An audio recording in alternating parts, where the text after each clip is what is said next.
నూతన RTC bus ప్రారంభోత్సవ సభాధ్యక్షులు corporation vice chairman and managing director అయినటువంటి సజ్జనార్ గారికి, ఈనాటి కార్యక్రమంలో పాల్గొంటున్న నగర ప్రథమ పౌరురాలు మేయర్ విజయలక్ష్మి గారికి,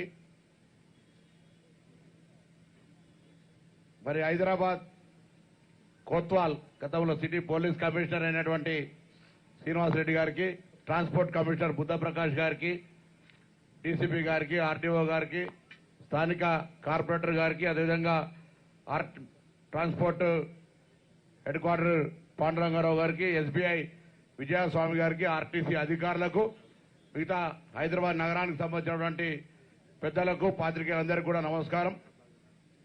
తెలంగాణ రాష్ట్రం ప్రజల ఆకాంక్షల కొరకు ఏర్పడ్డ తర్వాత గౌరవ ముఖ్యమంత్రి గారి నాయకత్వంలో 48 గంటల్లో ఇచ్చినటువంటి 6 గ్యారెంటీల్లో భాగంగా మహిళలకు ఉచితంగా బస్సు సౌకర్యాన్ని ప్రారంభించి ఒక సంచలనాత్మక నిర్ణయం తీసుకోవడం జరిగింది.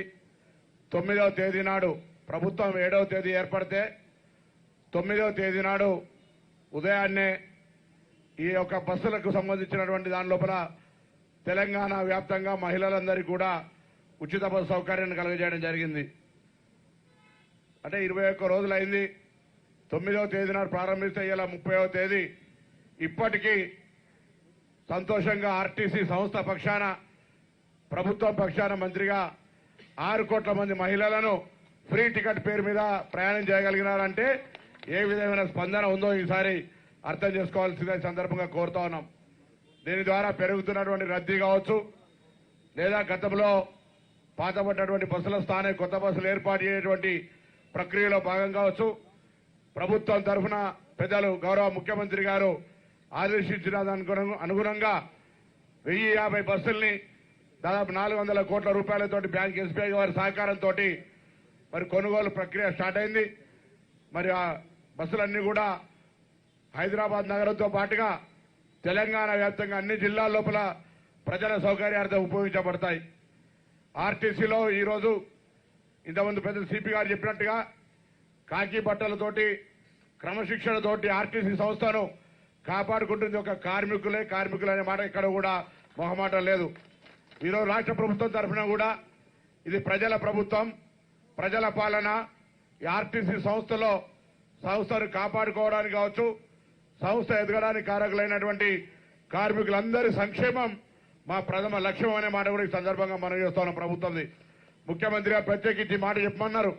కార్మికుల సంక్షేమం కావచ్చు, ప్రయాణికుల సౌకర్యం కావచ్చు, ఆర్టీసీ పరిరక్షణ, ఈ 3 అంశాలకు సంబంధించి భవిష్యత్తు కార్యాచరణ ఆర్టీసీని ముందుకు తీసుకుపోయే కార్యక్రమం జరుగుతుంది. నిన్ననే ఆర్టీసీ సంస్థను అందరి హెచ్వేడులతోటి ఎండీ గారి సమక్షంలో మరి ట్రాన్స్పోర్ట్ సెక్రటరీ శ్రీనివాసరాజు గారు కావచ్చు, మిగతా అధికారులందరూ రివ్యూ చేయడం జరిగింది.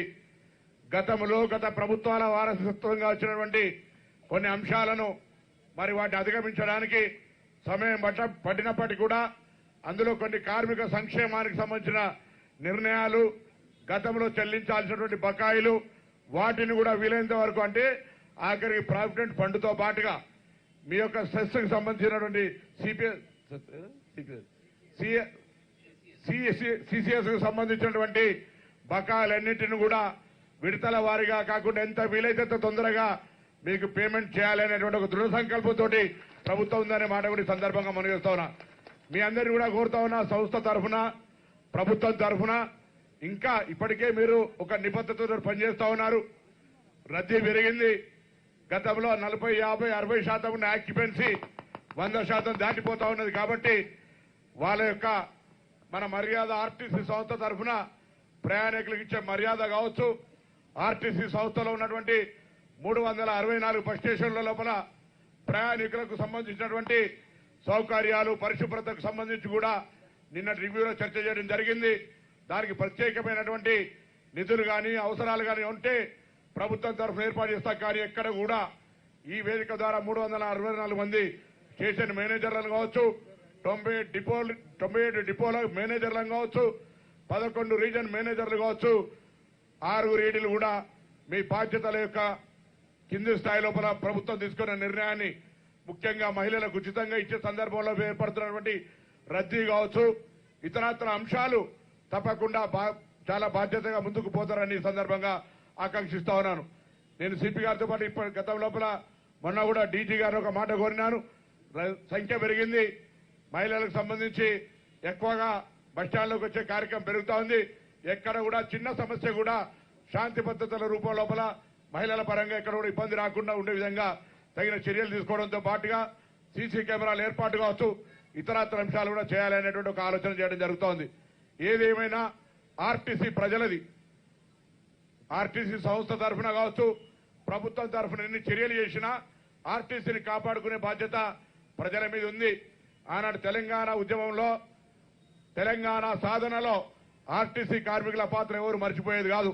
నై చలేగా బస్ కపయ్యా నై చలేగా అని ఆర్టీసీ కార్మికులు మొత్తం బస్సులు పనిచేసి ఈరోజు తెలంగాణ సాధనకు సంబంధించిన మీ పాత్ర ఆనాడు పార్లమెంట్ సభ్యుడిగా నేను మర్చిపోలేను.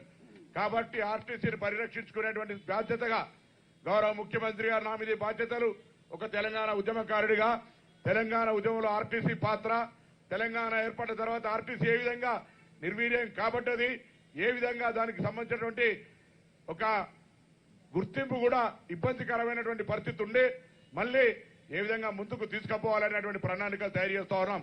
నేను ఇందుకు సంబంధించి ఆర్టీసీ కార్మికులతో పాటుగా యావత్ తెలంగాణ ప్రజల సహకారాన్ని కూడా ఈ ప్రభుత్వం కోరుతా ఉంది. గౌరవ ముఖ్యమంత్రి రేవంత్ రెడ్డి గారి నాయకత్వంలో దేశంలో గతంలో ఆర్టీసీ, ఆంధ్రప్రదేశ్ ఆర్టీసీ అనేక అవార్డులతోటి నెంబర్ 1 ఉండే.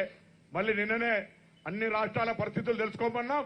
భవిష్యత్తులో కూడా ఆర్టీసీ ఒక లైఫ్ లైన్, పేద ప్రజలకు, గ్రామీణ ప్రజలకు, విద్యార్థులకు అనేక రకాల రాయితీలు ఇచ్చి ప్రభుత్వం తరఫున ఆర్టీసీ సంస్థ నడుపుతారని ఇబ్బందులైనా తప్పకుండా ప్రభుత్వ పరంగా ఆర్టీసీకి ఉన్నటువంటి నష్టాలను తొలగించడానికి ప్రభుత్వ ప్రతినిధిగా, మంత్రిగా నేను చొరవ తీసుకుంటా.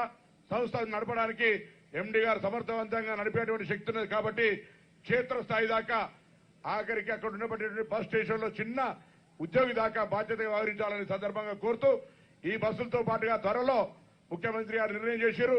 వారి చేతుల మీదుగా 1000 కాలుష్య రహిత నిర్మూలనకు సంబంధించి ఒక 1000 ఎలక్ట్రికల్ బస్సులు కూడా త్వరలో ప్రొక్యూర్ చేసుకోవాలని ముఖ్యమంత్రి గారు నిర్ణయం చేసినారు.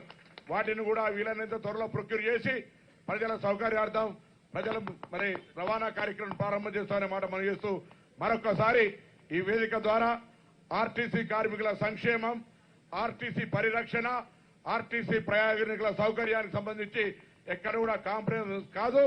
తప్పకుండా ఈ ప్రభుత్వ ఉద్దేశం అదే అన్నమాట మరొకసారి మనం చేస్తూ భవిష్యత్తులో ఆర్టీసీకి సంబంధించిన అన్ని అంశాలకు ప్రజలు సహకరించాలని కోరుతూ ముఖ్యంగా ఈ ప్రభుత్వం నిర్ణయం తీసుకొని అది రవాణా శాఖకు సంబంధించినటువంటి 6 గ్యారంటీల్లో మహిళలు ఉచితంగా ప్రయాణం చేసేటువంటి దాని స్పందన చూసిన తర్వాత ప్రతి గల్లి గల్లికి, వాడవాడకు మానవుల్లో ఏ విధంగా నరాలు ఉంటాయో, ప్రతి మన బాడీలో ఎక్కడైతే నరం లేకుండా ఉండదో ఇలా ప్రతి గ్రామానికి సంబంధించి ఆర్టీసీ బస్సు, అందులో ప్రభుత్వ పథకం మహిళలు ఉచితంగా వాడుకునేటువంటి ఒక సౌకర్యం ఉందంటే ఇది చాలా పెద్ద ఎత్తున స్పందన ఉంది. ఇటువంటి కార్యక్రమం కర్ణాటకలో కూడా కాంగ్రెస్ ప్రభుత్వం చేస్తా ఉంది, ఇక్కడ కూడా చేస్తా ఉంది. ఎటువంటి ఇబ్బంది లేకుండా భవిష్యత్తుకు తీసుకుపోతామనేటువంటి హామీ కూడా తెలంగాణ అక్క చెల్లెలందరూ కూడా ఈ సందర్భంగా ఇస్తూ మరొకసారి ఈ యొక్క నూతన బస్సుల ప్రారంభ కార్యక్రమానికి వీటి ఏర్పాటుకు సహకరించిన అధికార యంత్రాంగానికి అభినందన తెలియజేస్తూ భవిష్యత్తులో ఇంకా ముందుకు పోవడానికి సలహాలు, సూచనలు అందరి నుండి కూడా సంస్థ బాగు కోసం, సంస్థ కార్మికుల సంక్షేమం కొరకు ఏ సూచన చేసినా ప్రభుత్వం వినడానికి సిద్ధంగా ఉంది. గతంలో ప్రభుత్వం చెప్పింది వినడం మాత్రం పరిమితమై ఉండే. ఇప్పుడు సంబంధిత అధికారులు కావచ్చు, మంత్రి కావచ్చు, ముఖ్యమంత్రి గారు కావచ్చు, మీరు ఏం చెప్పినా సంస్థ సంక్షేమం కొరకు వినడానికి సిద్ధంగా ఉన్నారు. ఈ మార్పు మీరు కోరుకున్న మార్పే కాబట్టి ఆ మార్పుకు అనుగుణంగా భవిష్యత్తు కార్యాచరణ పరిపాలన కొనసాగుతుందని మరొకసారి మనవిస్తూ మీ అందరికీ సందర్భంగా శుభాకాంక్షలు, ధన్యవాదాలు తెలుస్తూ నమస్కారం చెప్తూ ముగిస్తా ఉన్నాను.